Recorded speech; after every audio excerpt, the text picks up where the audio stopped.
മൂന്നാം പ്രതി കൂത്തുപറമ്പ് ക്രിസ്തുരാജ ആശുപത്രി സൂപ്രണ്ട് സിസ്റ്റർ ആൻസി മാത്യു, 4ഉം 5ഉം പ്രതികളായ ഗൈനക്കോളജിസ്റ്റ് ഡോക്ടർ ടെസി ജോസ്, ശിശുരോഗ വിദഗ്ധൻ doctor Haidarali, Vythiri holy infant Mary ദത്തെടുപ്പ് കേന്ദ്രം സൂപ്രണ്ട് സിസ്റ്റർ ഒഫീലിയ എന്നിവരാണ് മുൻകൂർ ജാമ്യാപേക്ഷ സമർപ്പിച്ചത്.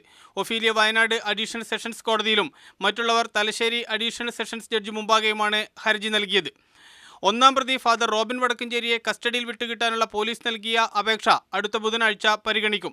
4 ദിവസം ചോദ്യം ചെയ്യാനുള്ള അനുമതിയാണ് പോലീസ് തേടിയത്. കേസിൽ കൂടുതൽ തെളിവെടുപ്പിനും കാനഡയിലേക്കുള്ള വിസ സ്റ്റാമ്പ് ചെയ്ത പാസ്പോർട്ട് കണ്ടെടുക്കുന്നതിനുമാണ് പോലീസ് ഫാദർ റോബിനെ കസ്റ്റഡിയിൽ ആവശ്യപ്പെടുന്നത്.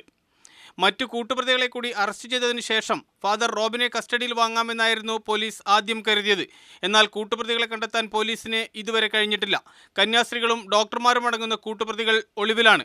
ഈ സാഹചര്യത്തിലാണ് ഫാദർ റോബിനെ വിട്ടുകിട്ടാൻ അപേക്ഷ നൽകിയത്. അതിനിടെ നടത്തിപ്പിൽ ഗുരുതര വീഴ്ച വരുത്തിയ വൈത്തിരി ദത്തെടുപ്പ് കേന്ദ്രത്തിന്റെ അനുമതി റദ്ദാക്കണമെന്നാവശ്യപ്പെട്ട് കോഴിക്കോട് ശിശു സംരക്ഷണ സമിതി മേധാവി സാമൂഹിക ക്ഷേമ വകുപ്പ് ഡയറക്ടർക്ക് ശുപാർശ അയച്ചു. മാതൃഭൂമി ന്യൂസ്, കണ്ണൂർ.